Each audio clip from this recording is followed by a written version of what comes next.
Baik, insyaAllah malam ni kita memperkenalkan 10 istilah-istilah dalam mazhab Syafi'i.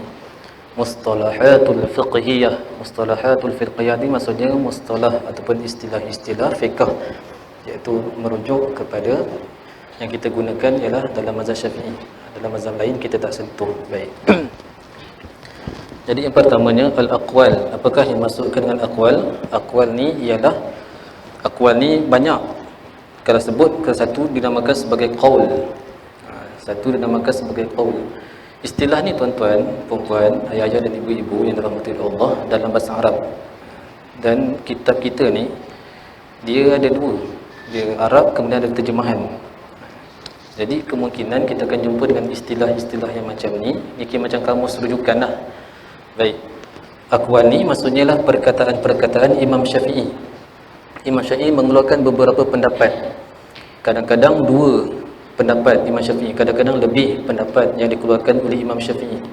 Sebab Imam Syafi'i ini dia ibaratkan sebagai kilang, dia keluarkan dia pendapat. Yang mana pendapat itu kemudiannya dikuatkan, dirojihkan oleh ulama selepasnya.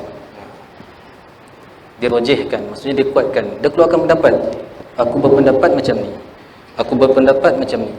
Cuma pendapat-pendapat itu, yang mana satu kuat, yang mana satu tak kuat, itu dirojihkan, maksudnya dikuatkan oleh ulama dalam mazhab Syafi'i. Macam Imam Nawawi, macam Imam Ghazali, macam Imam Rafi'i, macam anak murid Imam Syafi'i sendiri, Imam Al-Muzani dan sebagainya. Kita tak ada kelayakan sebenarnya.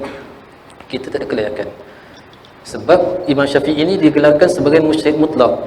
Bawah daripada mujtahid mutlak adanya istilah mujtahid mazhab, adanya istilah mujtahid fatwa, adanya istilah mujtahid yang lain. Ada banyak mujtahid-mujtahid dalam mazhab Syafi'i. Kesemuanya mujtahid ini mereka berijtihad di atas kaedah dan usul yang telah disusun oleh Imam Syafi'i.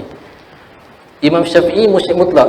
Mujtahid mutlak maksudnya Imam Syafi'i susun kaedah sendiri dan usul sendiri daripada Al-Quran dan Hadis. Kemudian yang bawah-bawah ni ikut dia punya susunan tu. Maksudnya madrasah Imam Syafi'i, anak-anak murid ni ataupun pengikut ni, imam-imam dalam mazhab ni sekadar mengikut panduan yang telah disediakan oleh Al-Imam Asy-Syafi'i. Itu je.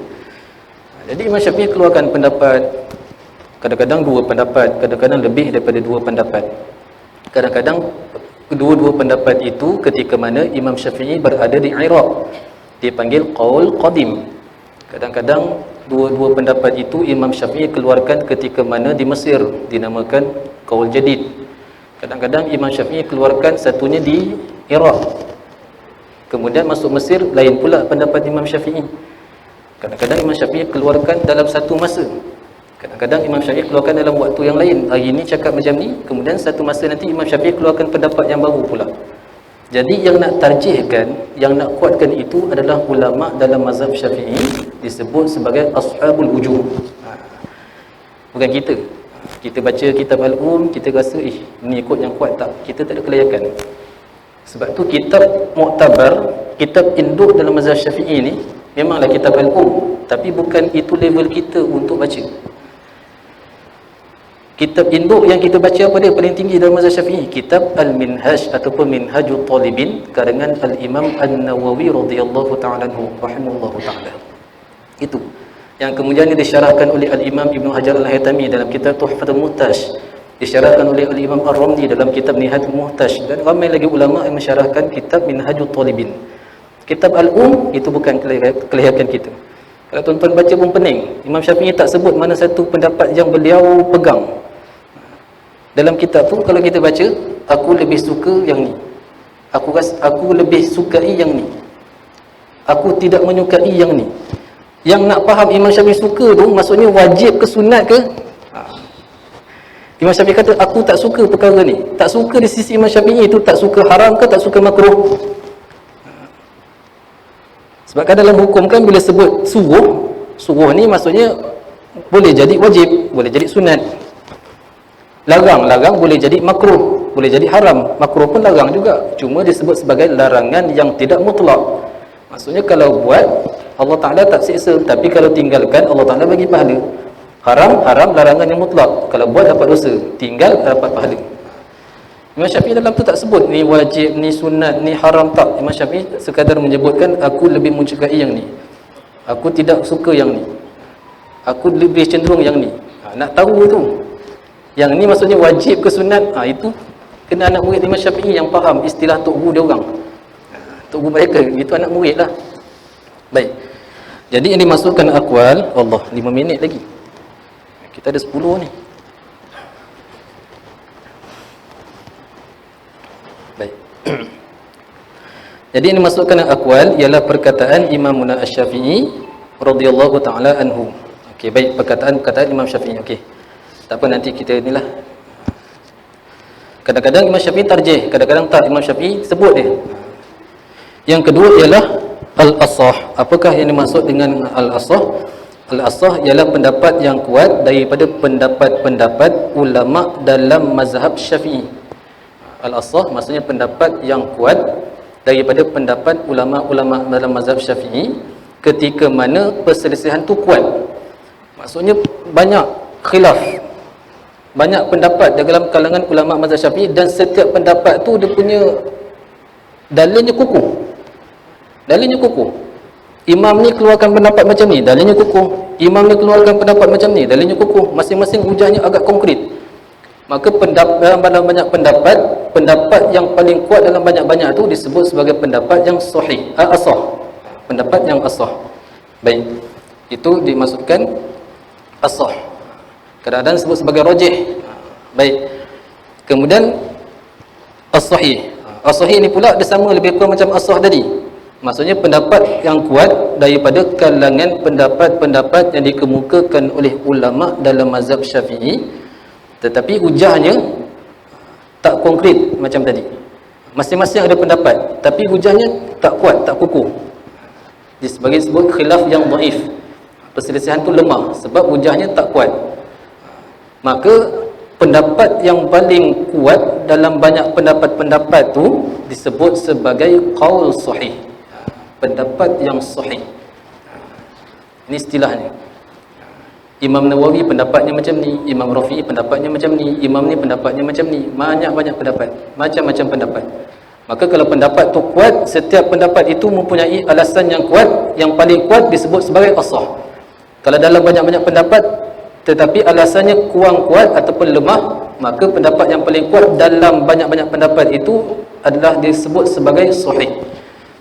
Ini bukan perkataan Imam Syafi'i, ini perkataan ulama. Yang aqwal tu itu pendapat Imam Syafi'i sendiri. Tetapi dekat as-sah dengan sahih itu pendapat ulama dalam mazhab Syafi'i. Istilah ni. Okey, baik. Kemudian al-azhar. Azhar lain. Baik, azhar apa maksud azhar? Azhar pendapat yang kuat daripada dua pendapat ataupun banyak pendapat yang dikeluarkan oleh al-Imam Asy-Syafi'i radhiyallahu taala anhu. Maksudnya Imam Syafi'i tadi keluarkan aqwal tadi. Imam Syafi'i keluarkan pendapat yang paling kuat dalam banyak-banyak pendapat Imam Syafi'i itu disebut sebagai al-azhar. Disebut sebagai azhar. Lawan bagi azhar tu ialah dhaif. Lawan bagi azhar disebut sebagai pendapat yang marjuh ataupun dhaif. Siapa yang nak tentukan kuat tak kuat? Itu adalah ulama dalam mazhab Syafi'i. Imam Muzani, Imam Buwaiti, Imam Al-Qaffal, Imam Al-Haramain. Ulama-ulama yang mempunyai kelayakan untuk mentarjihkan, untuk menguatkan sesuatu pendapat dalam mazhab tu. Bukan kita. Sebab tu saya kata tadi, kita ni telan ni. Kita telan ni, benda tu dah siap dah. Nak kalau tuan-tuan dalam kitab Matlab Badrin, dalam kitab Muqaddimah Adramiyah, kebanyakan pendapat yang dibawakan adalah pendapat yang dipilih, yang kuat. Masya-Allah. Kalau ada pendapat yang lemah, insya-Allah kita akan kemukakan pendapat yang kuat pula. Baik. Kemudian al-aujah. Aujuh. Bukan aujah, aujuh. Boleh ke ni? Kita ambil masa dah ni. Macam mana Ustaz? Nak pergi sikit. Sikit okey, baik. Kemudian al-aujuh, apakah yang dimaksudkan dengan al-aujuh? Aujuh ialah pendapat-pendapat ulama dalam mazhab Syafi'i.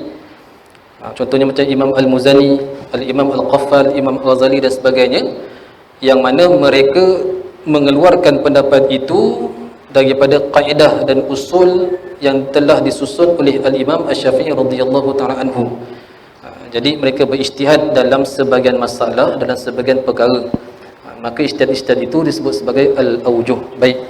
Kemudian seterusnya ialah al-ashab. Ashab ni senang. Ashab ni maksudnya ulama dalam mazhab Syafi'i, itu senang. Baik. Ulama dalam mazhab Syafi'i disebut sebagai al-ashab. Kalau ashabul wujuh maksudnya ulama dalam mazhab Syafi'i yang berijtihad dengan menggunakan kaedah dan usul Imam Syafi'i. Okey. Disebut sebagai ashabul wujuh. Kemudian al-masyhur. Al-masyhur ni yang ni ialah pendapat yang kuat daripada dua pendapat ataupun banyak pendapat Imam Syafi'i, yang mana kalaulah perselisihan ataupun kalaulah kata salah satu pendapat tu lemah, maka pendapat yang kedua itu dinamakan sebagai pendapat yang masyhur. Baik. Seterusnya adalah at-turuq. Ini tak boleh cerita panjanglah sebab kita nak berhabis. Kemudian at-turuq. At-turuq ni merujuk kepada perselisihan ulama-ulama dalam mazhab Syafi'i ketika menghikayatkan mazhab Syafi'i. Ulama dia hikayatkan macam ni, dia kata ini adalah pendapat Imam Syafi'i. Ada ulama kata tak, pendapat Imam Syafi'i yang ni. Ada ulama kata tak, pendapat Imam Syafi'i yang ni. Jadi banyak cerita, banyak jalan disebut sebagai at-turuq. Kemudian yang ke-9 dan ke-10 tu mudah. Qadim maksudnya pendapat Imam Syafi'i ketika mana Imam Syafi'i berada di Iraq. Dan al-jadid ialah pendapat Imam Syafi'i ketika mana Imam Syafi'i berada di Mesir. Dan kadang-kadang kita ni ada masalah, kebanyakan apa yang kita buat hari ni ialah berpandukan kepada pendapat Imam Syafi'i yang jadid ataupun qaul jadid. Cuma ada beberapa masalah saja yang kita masih menggunakan pendapat yang qadim. Masih. Ulama menyenaraikan lebih kurang 20 masalah kita masih mengikut mazhab qadim ataupun pendapat qadim. Contohnya apa? Contohnya macam tuan-tuan sembahyang maghrib. Kita sembahyang maghrib. Kalau pendapat jadid, waktu maghrib tu kita ambil wudu, kita solat maghrib, kita solat sunat, habis dah waktu maghrib. Masuk terus waktu isyak. Itu pendapat Imam Syafi'i yang jadid, yang terbaru. Maksudnya Imam Syafi'i di Mesir, Imam Syafi'i berfatwakan waktu maghrib singkat macam tu. Habis kita solat maghrib, waktunya sampai bila? Sehingga hilang syafaq merah, betul. Syafaq merah itu adalah pendapat Imam Syafi'i di Iraq, iaitu qaul qadim. Sebab tu tak semua qaul kita ni yang kita buat ni tak semua kita mengikut qaul jadid. Ada beberapa masalah, beberapa masalah kita masih lagi mengikut pendapat Imam Syafi'i ketika mana di Iraq, iaitu qaul qadim. Ada. Yang tu ditentukan oleh ulama lah, ulama yang nak tarjihkan pendapat mana yang kuat, maka kita ikut sahaja. Kalau kita tanya lebih-lebih kejap lagi, kita yang tak boleh nak jawab.